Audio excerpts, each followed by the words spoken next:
In this video, what I want to do is go through the bass part from a test that we've done. This is a very common question amongst Edexcel's exams, which is simply this.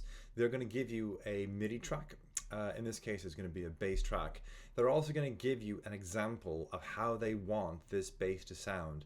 This is very important, which is, this is only an example, and I don't want you to have the exact same sound. It's only there for a reference. I've got now my example here, and I've got my MIDI track here. The very first thing is this, is if you need any sort of visual about what this audio file is, I can't recommend more than enough in your audio effects that you put on a spectrum on this. This may help out with any sort of visuals. The question asks about two square waves. So that's the first thing, just pause it there. So again, on this MIDI file, your role is to assign an instrument onto this. And again, under your instruments, we're only going to be using the operator on this. So drag and drop that on. It does say that they want two square waves. So again, in my oscillator A, I'm going to go down here and I'm going to choose my square waves.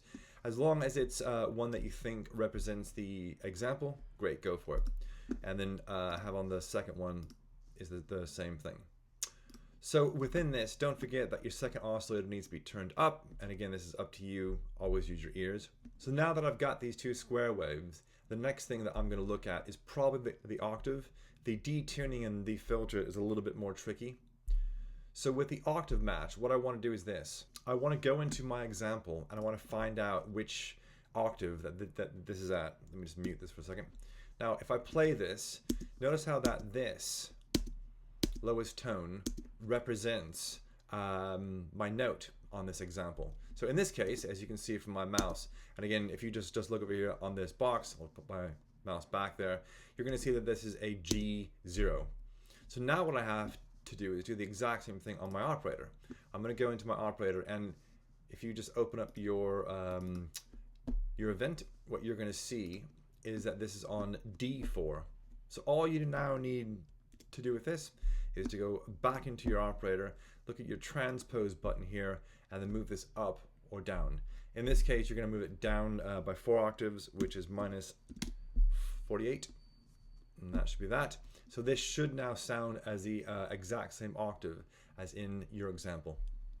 So the next thing is about this filtering. So let me just go back into my Ableton, and I'm just going to go back into my example. Again, that when you play this, this is your visual, and in the spectrum, it'll give you these lows, the highs, the mids, and so on and so on. And I would use this to your advantage.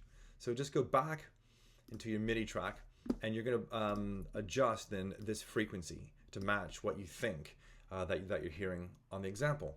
Finally, it talks about this detuning. So now what I'm going to do in Ableton is in my operator, I'm just going to take one of my two oscillators, and again, you're not going to use both of the oscillators, just one of them, and you're just going to mix this tuning a little bit. I can't recommend enough that you're not going to mess around with this too much. You're probably just going to go into these low numbers here. Once you found a sound that is a little bit like the original, leave it there. I do want to just make this point that it keeps referencing this example, and whatever you produce must sound like the example. I do want to point out this is worth 4 marks. They're going to give you marks for having the right oscillators, having some detuning, filtering, the octave, and so on and so on.